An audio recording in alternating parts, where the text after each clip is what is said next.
నేను కూడా దారి తప్పా యవన కాలంలో. కానీ నన్ను మరలా తీసుకొచ్చింది ఆ దేవుని వాక్యమే. ఆ దేవుని వాక్యమే. నా వాక్యం నన్ను పట్టుకుని, నువ్వు రా, నువ్వు కావాలి నాకు, నువ్వు రా, నేను నిన్ను ప్రేమిస్తున్నాను, నువ్వు రా, నువ్వు బ్రతకాలి. 3 సార్లు చచ్చిపోతాను నేను అటెంప్ట్లు చేశాను. 3వ సారి అయితే మరీనా బీచ్ సముద్రంలోకి వెళ్ళిపోయా. చెన్నైలో ఈత రాదు, చచ్చిపోతాను వెళ్ళిపోయా.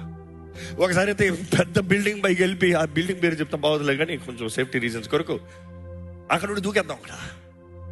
దాని తర్వాత అక్కడ కాదంటే ఇందులోకి వెళ్ళి లిటరల్గా చచ్చిపోదామన్న పరిస్థితుల్లో కొన్నిసార్లు దేవుడిని మనం ఎప్పుడు చూడలే కదా, కానీ ఎప్పుడు దేవుడు తన సేవకుల ద్వారంగా మనకి కనబడతాడంట. మా నాన్న కనబడుతున్నాడు నాకు అక్కడ. రే వద్దురా, రే వద్దురా, చచ్చిపోతామన్న పరిస్థితుల్లో ఆ దోషముతో, ఆ భారముతో, ఆ గిల్ట్, నేను ఇంకా బాగుపడలేను, నేను ఇంకా బ్రతకలేను, నా కుటుంబానికి నేను అవమానము, మా నాన్న సేవకు నేను సిగ్గు, నేను చచ్చిపోయి అడ్రస్ రాకుండా పోతాను బెటరు అనుకున్నా నా యవ్వన కాలంలో. కానీ దేవుడు పిలుస్తూ ఎట్లా బయటకు వచ్చా నాకే తెలియదు. అంత లోతుకెళ్ళి చివరిగా చెప్పిపోదామని వచ్చా. చెప్పిపోదాం, చెప్పకుండా పోతే నా మంచి బిడ్డ చచ్చిపోయాడని బాధపడతారేమో, నేను ఎంత పనికి వాళ్ళలో చెప్తానో, చీపోరా చావరా అంటారేమో. అప్పుడు వెళ్ళి ధైర్యం ముదుకెద్దాలని వచ్చా. ఒకరోజు అప్పుడే మా నాన్నగారు మీటింగ్ నుండి వచ్చి ఆయన ఇంకా సూట్ కేసులు అన్నీ అన్ప్యాక్ చేసుకుంటే అక్కడ కూర్చొని ఉంటారు బెడ్ మీద. నేను వచ్చి మీతో మాట్లాడాలి, చెప్పరా అన్నారు. నాకు ఇంకా కళ్ళు ముందా కబోర్డ్కి అట్లా వెనకాల ఆనుకుని తలక కింద పెట్టుకుని, నేను చాలా చెడ్డ ఉన్నాడు. మీరు అనుకునేవాడిని కాదు, నేను ద్రోహిని, నేను చాలా పాపాలు చేశా, నేను బ్రతుకుతానికి తగను, నేను చచ్చిపోదామని చాలా టైం చేశాను, నేను చచ్చిపోవాలనుకుంటా, చెప్పిపోదాం అనుకుంటున్నాను అని ఏడుస్తూ ఒప్పుకుంటూ అంటే మా నాన్నగారు తిడతారనుకున్నా. నేరుగా లేచి నా దగ్గరకు వచ్చారు. ఆయన కన్నీటితో అతను ఏం మాట్లాడలే, నా మీద చేయి పెట్టి ప్రార్థన చేస్తాం ప్రారంభించారు. ఆ రోజు ప్రార్థన చేసేటప్పుడు మొదటిసారి నా జీవితంలో ఒక అగ్ని, అలాగే నా స్పైన్ అంతా, నా దేహం అంతా అగ్ని కాల్చబడుతుంది. అలాగా ఒప్పుకుంటున్నా, ఏడుస్తున్నా, ఒప్పుకుంటున్నా. ఆ రోజు నుండి నా బ్రతుకు మారిపోయింది.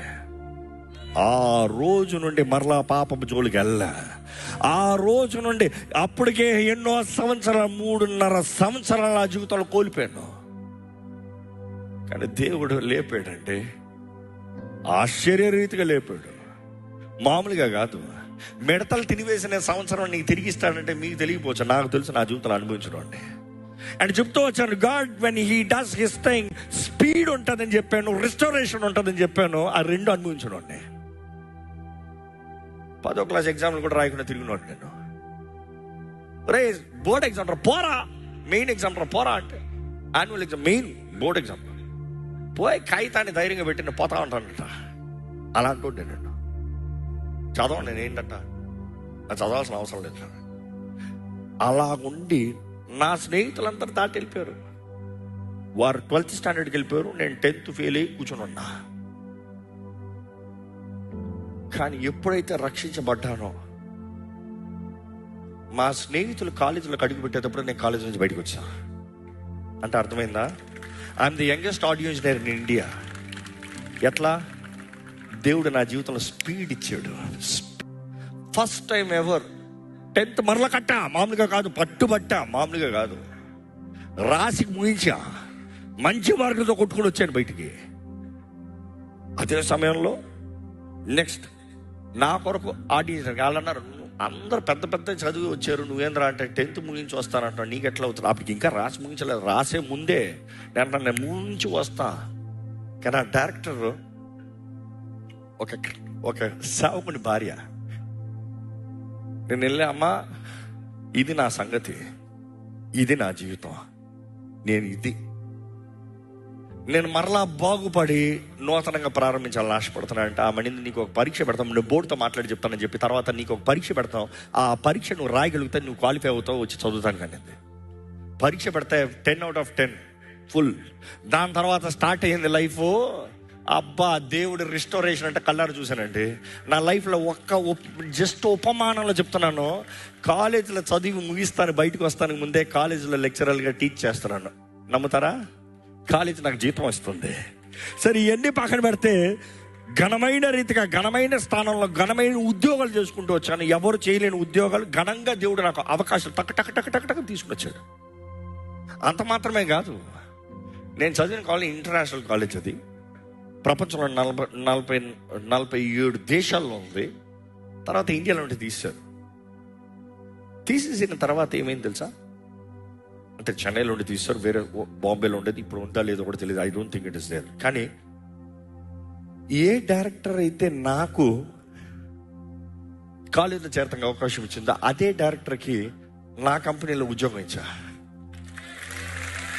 అర్థమవుతుందా? ఆ రీతిగా దేవుడు మార్చాడు. బట్ దాన్ని ఎన్ని ఎందుకు చెప్తున్నానంటే, దేవుడు ఎలాంటి బ్రతుకునన్నా మార్చగల. నా జీవిత చరిత్ర చెప్పాలంటే చాలా పెద్దదండి. ఈరోజు ఏమి లేకుండా ఊరకు వచ్చేసాను అనుకుంటారు. ఊరక కాదు, తొక్కి నలిగి పాతాళంలోకి వెళ్ళి వచ్చానని చెప్పచ్చు. నేను కావాలంటే మరణాన్ని కళ్ళు ముందు చూసి వచ్చినండి నేను. ఇదిరా అంత ఇంక అయిపోయింది, మనుషుడు అయిపోయాడు, ఇదిగో మరణం, ఆ లైన్ నుండి వచ్చా.